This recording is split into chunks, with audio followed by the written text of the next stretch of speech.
Hey guys, Youngblood Fantasy 91 here. Okay, I know what you're probably thinking, why are you making another video? You said in the previous video you would never make another video again on this channel. You said YouTube was a terrible place, blah blah blah. I still agree with that. I think YouTube is still a kind of not an ideal place to make videos. And, I am becoming very inactive on this channel. I only make videos every 5 months or so. But, I don't know, this issue that I've recently, became acquainted with thanks to the likes of, someone we'll just call Trent on Skype, where he showed me these links and talked about this particular issue. I think this needs to be raised.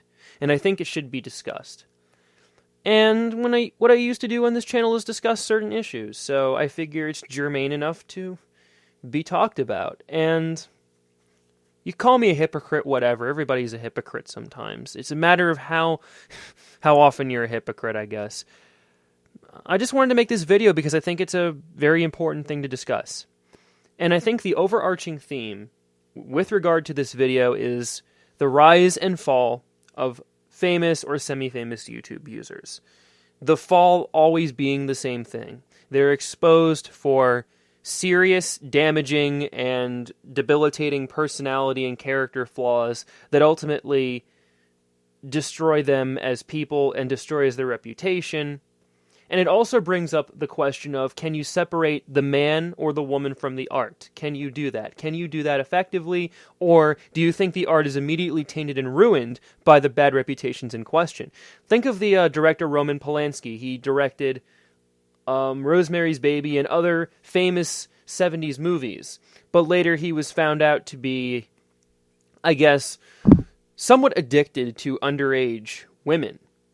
Do you think that his illicit activities destroy all of his movies? What about Woody Allen? When he was exposed for abusing his daughter, when he was with Mia Farrow, do you think all of his movies, like Zelig and Take the Money and Run and Annie Hall, do you think all those movies immediately just lose credibility because Woody Allen was exposed to be a child abuser? What about Richard Nixon's presidency? He opened relations with China in 1972, but then we find out about Watergate. So, do you think the artist, or maybe in this case political people, which I guess is an easier question to answer, can we separate the illicit activities from the actions that were already done? Can we separate the artist from the art? Can we separate the person from the action? And I think this is a very important thing to discuss, because I think in this case it's very difficult. Some people might. Some people may still be apologists, and that's their opinion, but I think it's incredibly difficult in this situation. So, there's this person on YouTube who called himself Superpsyguy or Psyguy, and he made Sonic Bastardized. That's how I knew of his work. Personally, I found his voice acting to be okay. I also know him through Does a Thing, like some of the Does a Thing videos that he made, which I guess garnered a lot of subscriber counts and video views. So I guess that's how a lot of people knew him. And also, he was active in his own niche, which were the Sonic fans. And being a former Sonic fan in 07, 08, 09, I can tell you that the name was thrown around a lot.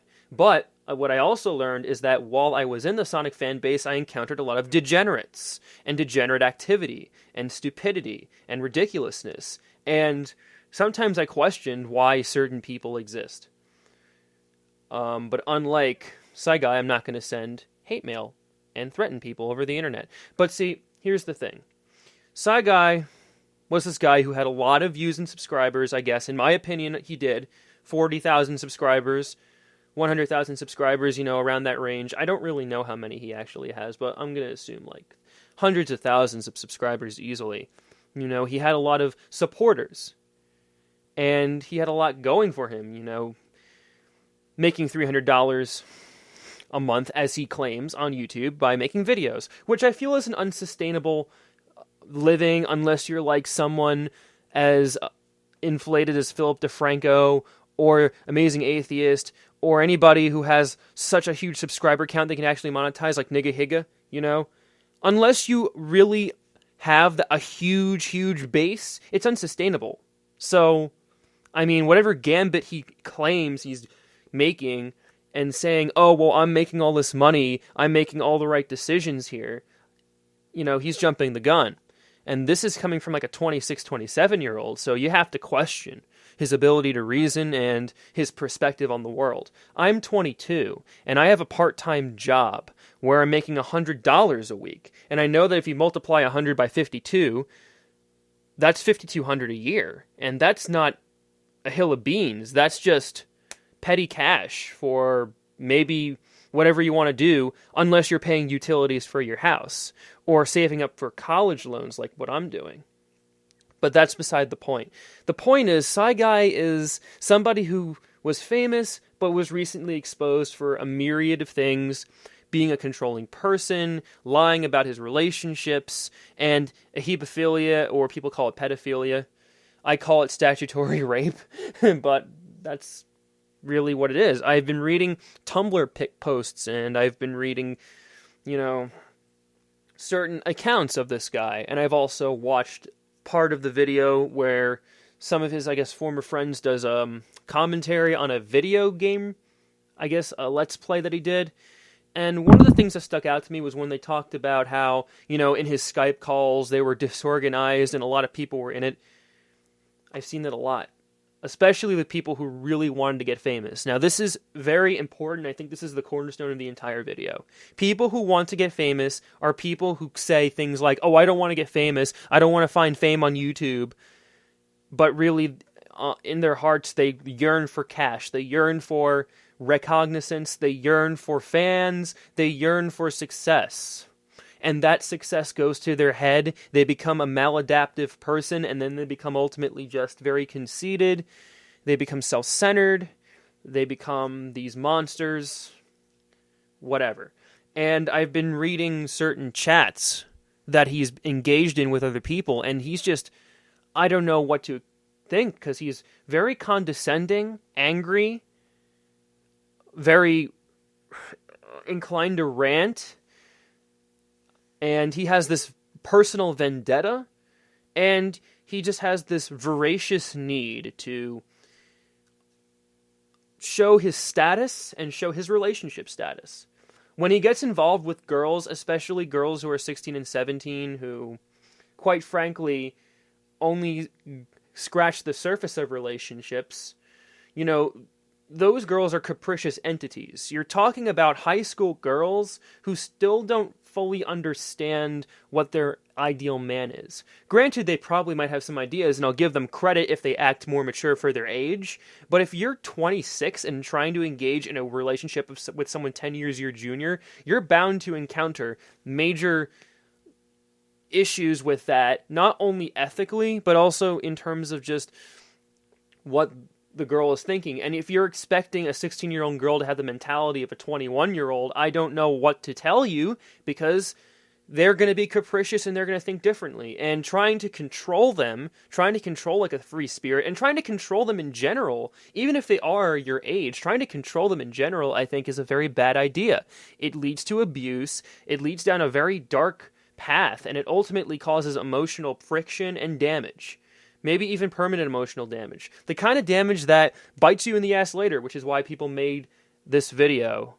The people that I watched, like the one who did the commentary on the Let's Play, they made this video because I guess they wanted to prove a point that Psyguy was a toxic human being. And reading those messages definitely indicated he was a toxic human being. Very toxic, very angry, very prone to proving his righteousness. He seems to not understand that being wrong is not always a bad thing, because he's very wrapped up in always being right. If he's wrong, then he's going to deny it and project it onto you.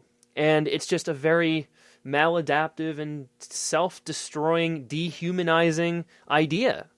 Any YouTuber who just has this attitude seriously needs to reconsider their life, because not only are they causing emotional damage to even people that they trust, they're messing up their own life, and they form a paper trail, and it comes back to bite them.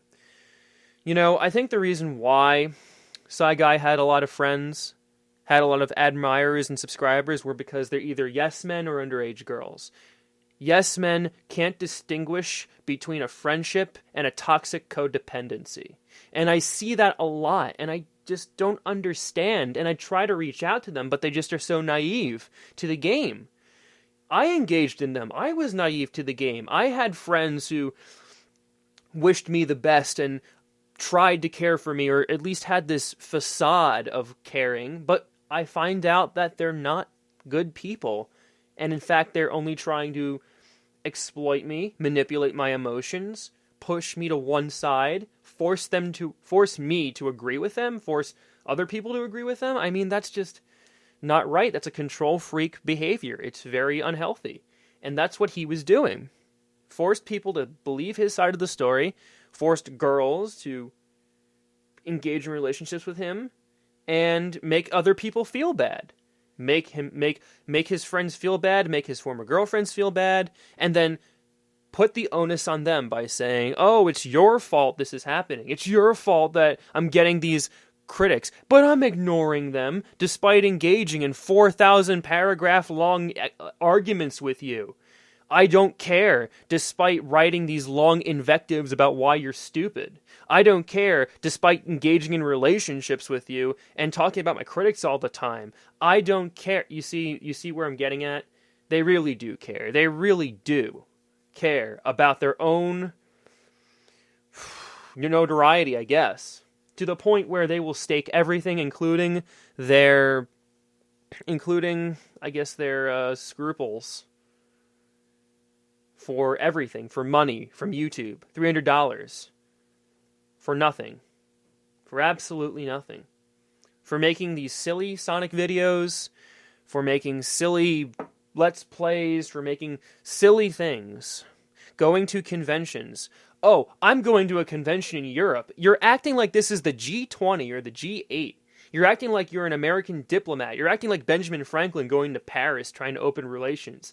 No, you're just going to a nerd convention in a nerd place with other nerds in a different country. Now, granted, it may be in a new experience, and I'm not going to doubt that it may be an interesting experience. I wouldn't mind going to a convention in England or Germany or Italy. That would sound fun, but I'm not going to make it sound like I'm a foreign dignitary. I'm not going to make it sound like I'm this important official going there talking about the state of the world, the current state of the economy in the EU. I'm not this presidential appointee. I'm just another guy going to another convention. Transatlantic, I guess. But that's it. He makes it seem like it's just a major accomplishment. Maybe to him it's an accomplishment, but in the grand scheme of things, it's just going to somebody's, nerd coalition. It really just baffles me how some people are just so hung up on their own lives that they're ignoring other people's lives. And I guess the hebephilia part is the most, I guess the most ridiculous thing and the most scary thing about it is it's just because he just misjudges. He misjudges other people, but takes advantage and finds the most innocent, finds the most naive, gullible people. And that's kind of what the cult of personality does.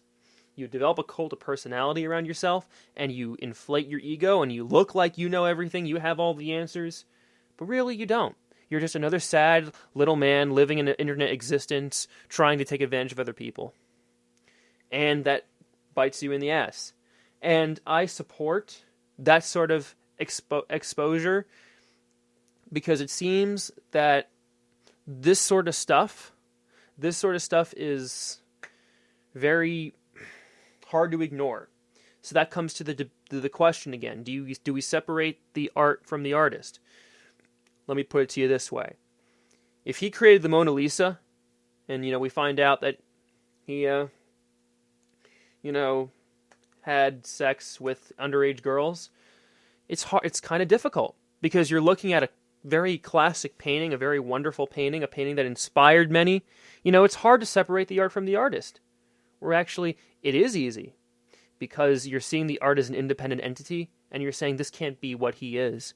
His creative side is not reflective of his personal chicanery. And see, for me, the Bastardized series, after looking at it from my perspective, my 22-year-old perspective, after several years, not as funny as I used to think. The Does a Thing series, I don't think is as funny as I used to think. So you know what? I think it's not that hard to separate the art from the artist. I think it kind of degrades his art, because it's not as, material to me. Now, maybe if he created something of major importance that influenced everybody and made him a household name, that could be one thing. But in this instance, I think that he's tainted his works, tainted his reputation, and permanently damaged his friends. And this has been a common theme. Ever since I joined YouTube in 2007, I've seen people do stupid crap that ultimately ended up with lost friends, lost this. All could have just not have happened if people got the proper help, if people got the proper, assistance in the matter, if people woke up and understood their flaws. But see, we don't live in a perfect world, and this is the stuff we have to deal with. When we fling ourselves into this world, we can't escape it. We are born in this world, so we can't escape it. Likewise, when we engage in particular internet niches, and we see all these things happen, we signed ourselves up for it, and that's when we bail out. That's when I bailed out of the Sonic fan base. Not because of Psy personally, but for other reasons that involved similar stupid antics. I've seen 24-year-olds hit on 17-year-olds before. I've seen older men hit on younger women, or girls, and the girls would just eat him up, and they would say all these things like, he's so perfect, he's so manly, he's so this, he made me think things I'd never thought before. And then when I hear about them engaging in cybersex and all that, it's just, how do you even live with yourself? How do you even live with yourself at that point? You're abusing this person. You're abusing this fragile, naive 16-year-old. And when they act all, I know more than you do, well, I don't know. I don't know what to think in regards to that, because they just don't see it. And everybody has a past. So, I know that I've made my own mistakes, but see, mistakes should be learning experiences. Mistakes should be a motivator for change. But see, every time Psy made a mistake, he didn't acknowledge it, and therefore, he didn't change. Because everything was everyone else's fault but his. He's always the victim. People play the victim. He's always the victim. He's always the victim of outside forces. And that's it. There's nothing else, that's it. And because he's always the victim of outside forces, everything is conspiring against him. Oh, well, you offered criticism to me, so therefore you're horrible. And you offered this to me, so therefore you're horrible. You can't color for me? You're horrible. And it's control freakish behavior. And I've seen it all too often. So anybody who's a rising star or trying to be a rising star on YouTube, it's always important to not be a maladaptive person, because somebody will hear you. Somebody will figure it out. Somebody will pick it up. And once they do, they will not forget it. They will tell their friends. And then, then Psy will say, oh, well, you're just a group of friends conspiring against me, and all you're doing is just shit-talking me, so we're just going to shit-talk you back for weeks. And you're the ones that's making my life a living hell because you're shit-talking me. And it's just a dysfunctional relationship. And that's what it is. Those were my reactions after reading all this stuff. So a message to all internet users who want to become famous: please remember, being selfish and being damaged in personality will bite you in the ass. You can mask it all you want. You can mask it for so many years. I mean, I don't think Psy did a good job masking it. There's a lot of chats, but they seem to have gone, behind the scenes. And his friend Dave probably was complicit in those actions and understood those actions and was an accomplice, but didn't say anything because he was his friend and he was a yes man and was naive. But it went under the bus behind the scenes. But they will reappear. There's always a coda. There's always some sort of mechanism that will eventually throw these things back into the system. It has happened. It will happen. So be cautious. Be careful. Most importantly, don't engage in activities that will ultimately cause you to become a monster. And that's it. I can say that I had my share of adulation on YouTube, but I don't think it's turned me into a control freak pedophile who became a braggart and just bragged about a check that I got from YouTube that was $300. I'm not that type of person. I believe in actually getting yourself out there, working hard, and working on your personality all the time. Personalities can change. And if you never ever acknowledge your flaws, you're a stunted human being. And that's all I have to say. That's it. And, you know, in terms of anyone asking me, hey, are you going to make another video in the future? Well, I don't know. We'll see what happens. This has been Youngblood Fantasy 91. Ladies and gentlemen, thanks for listening to my ridiculous ramblings. I'll see you all in the brighter later, and have a nice day.